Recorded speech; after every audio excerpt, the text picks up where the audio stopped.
मैं दीपमाला शर्मा आपको हिंदी विषय पढ़ाऊंगी, जिसमें आज मैं आपको कबीरदास जी के विषय में बताऊंगी। संत कबीरदास, इनका जन्म सन 1398 ईस्वी में हुआ था। लहरतारा नामक तालाब पर इनको एक विधवा ब्राह्मणी लोकलाज के भय से छोड़कर चली गई। वहीं से एक नीरू नीमा नामक जुलाहा दंपति, जिनके कोई भी संतान नहीं थी, वह वहाँ से गुजर रहे थे। उन्होंने इस बच्चे को उठा लिया और इनका लालन पालन किया। धीरे धीरे ये कपड़े बुनने का काम, यानी क्योंकि वे जुलाहा दंपति थे दोनों, जिनका नाम नीरू नीमा था और यह कपड़े बुनने का कार्य करते थे, तो इसी तरह से कबीरदास जी ने भी कपड़े बुनने का कार्य कर दिया। ये मुसलमान थे, लेकिन कबीरदास जो थे हिंदू थे, क्योंकि विधवा ब्राह्मणी जो थी उनकी कोख से इनका जन्म हुआ था। तो ये हिंदू और मुसलमान दोनों ही धर्मों का प्रभाव जो है इनके ऊपर पड़ा। धीरे धीरे इन्होंने कपड़ा बुनना शुरू कर दिया और इनकी शादी हुई। इनकी पत्नी का नाम लोई था। उनसे इनको एक पुत्र और एक पुत्री उत्पन्न हुई। और इसके बाद इन्होंने क्या किया कि ये धीरे धीरे साधुओं के साथ भी घूमने लगे, और साधुओं की संगति में रहने के कारण इनकी जो भाषा थी वो पंचमेल खिचड़ी यानी सदुक्कड़ी हुई।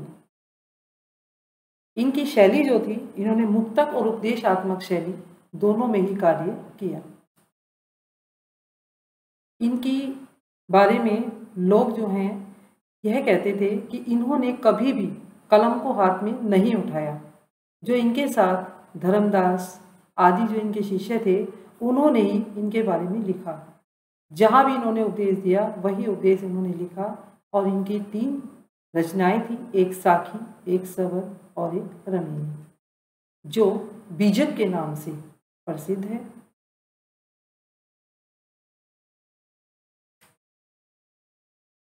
इनके पुत्र और पुत्री जो थे उनके नाम भी कमाल और कमाली था।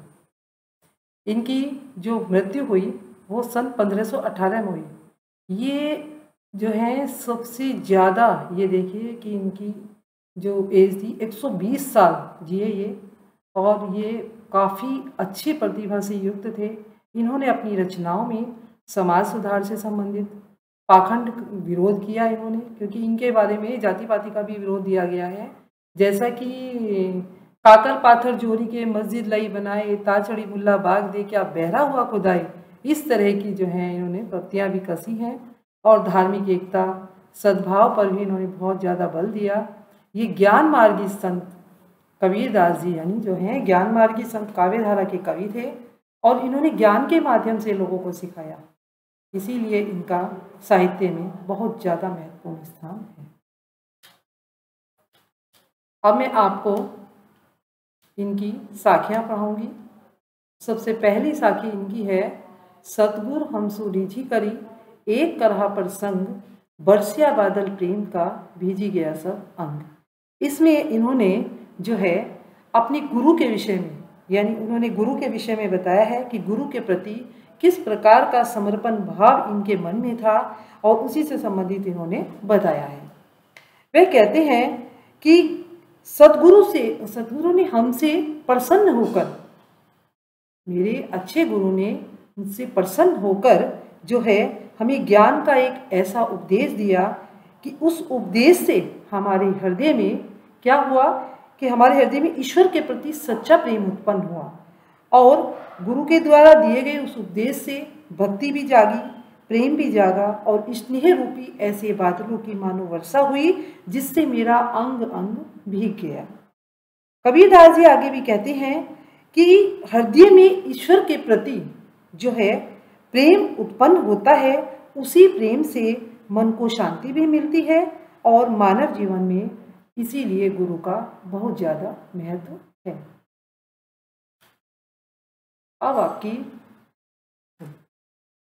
साखी नंबर 2 में बताया गया है कि राम नाम के पट तरे, यानी राम का नाम तो मुझे मिल गया, किससे? मुझे अपने गुरु से। लेकिन उनको देने के लिए मेरे पास कुछ भी नहीं है। अब कबीरदास जी कहते हैं कि मैं अपने गुरु को क्या दूं जिससे मेरे मन को संतोष हो जाए। तो इसीलिए इन्होंने राम का नाम सबसे ऊंचा बताया है और वह कहते हैं कि राम का नाम ही सबसे ऊपर स्थान राम का नाम ही है। और इसीलिए वह कहते हैं कि मेरे पास तो उनको देने के लिए कुछ भी नहीं है। गुरु का नाम, गुरु जी ने मुझे जो दिया है वो राम का नाम तो दे दिया, लेकिन उनको मैं क्या दूं जिससे मेरे मन को भी संतोष हो जाए।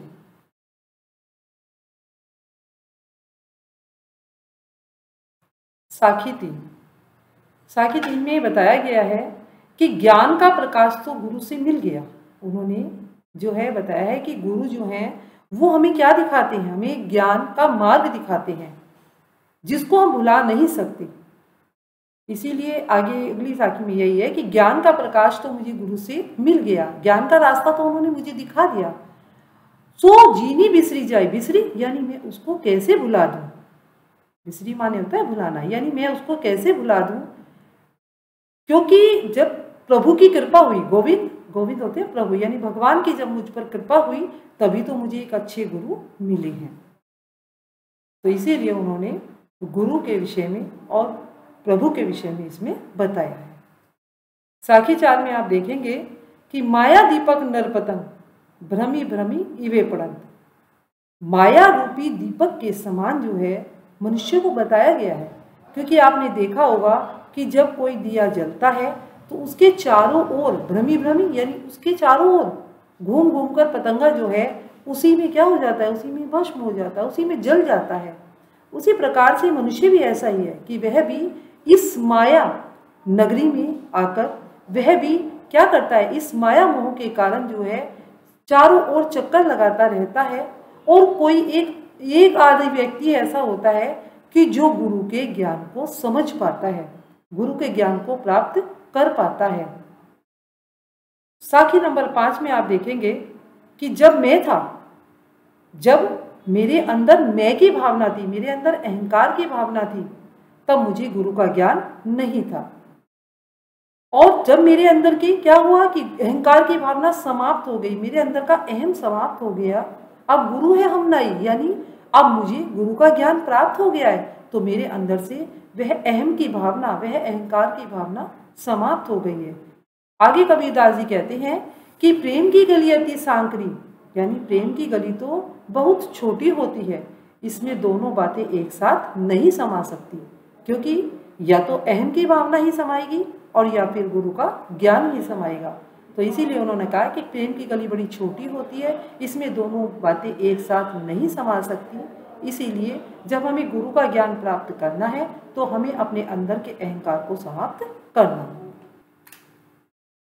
आज मैंने आपको कबीरदास जी के जीवन परिचय के विषय में समझाया और उनकी 5 साखियाँ समझाई हैं। अगले एपिसोड में मैं आपको आगे की साखियाँ समझाऊंगी। धन्यवाद।